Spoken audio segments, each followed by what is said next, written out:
It's time now for a look at what's making the newspapers here in France this Friday with our press reviewer, Florence Vimino. Hello, Florence. Hi, Lorna. So, big day for Nicolas Sarkozy and his rival François Hollande yesterday, Thursday.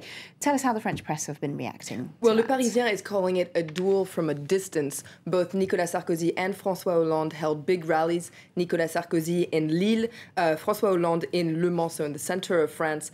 And Le Parisien has a really funny article on the whole thing.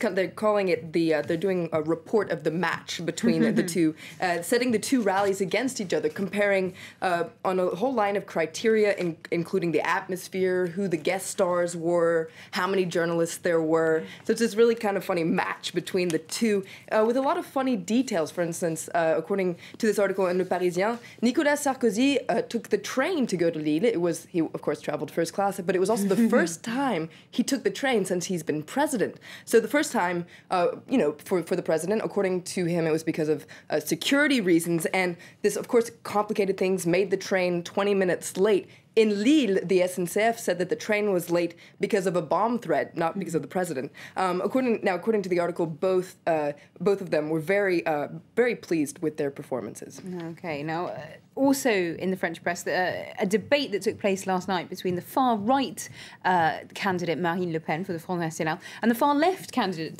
Jean-Luc Mélenchon, the opposite ends of the spectrum coming together. Yes, Le Front National versus Le Front de Gauche. Le Figaro is calling it Le Clash. Now, this debate happened even though Marine Le Pen had been seriously dragging her feet. Just a few days before, she said that she categorically refused to debate Mélenchon because she claimed that he had called her crazy, half-demented, a barbarian, a fascist, and just plain stupid. Now, these are her words. I'm not saying supposedly her words, indeed. But a lot of the French press is actually calling this a fake debate, a pseudo-debate, because halfway through, Marine Le Pen just stopped answering any of Mélenchon's questions. And in fact, at one point, she just started reading the newspaper. But the atmosphere was very tense. There was exchanging harsh words and thinly veiled insults. Marine Le Pen, for instance, called Mélenchon a public insulter. Mélenchon called her just a plain hypocrite. Now, there was no real exchange, and according to Le Parisien, there was no clear winner. Les Échos, meanwhile, the business paper, in their editorial, they say that Mélenchon was the winner, and that Marine Le Pen actually gave him a gift by refusing to debate him. Basically, she gave him ammo to woo working-class voters with. And Les Échos points out that Mélenchon has had a very clever strategy so far with his steady groundwork and this kind of consistent anti-Le Pen strategy. He's really gaining ground in the polls, and according to Les Échos, he's the candidate that we should be following right now.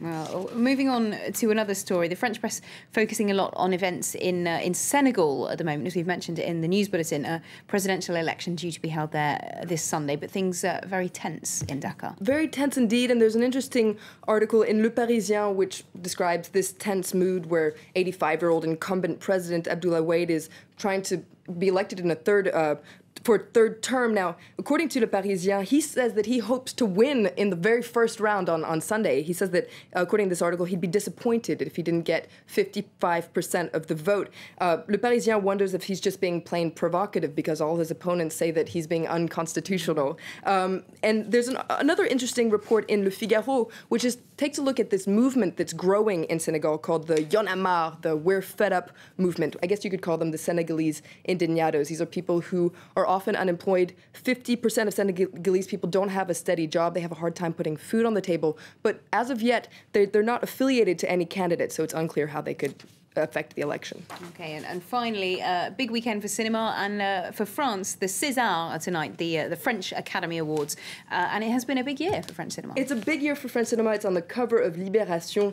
Cinéma français, le succès est déclaré, declaration of success. Now that's, of course, a play on words of a declaration of war, which is a very successful film by French filmmaker Valérie Donzelli. So it's been a big year for French cinema. We've seen the declaration of war, the artist, of course, as well as a lot of other films. The César are tonight, and the Academy Awards are on Sunday. The artist is up for 10 Oscars, so the French press is really buzzing about the artist and, of course, Jean Dujardin, the actor.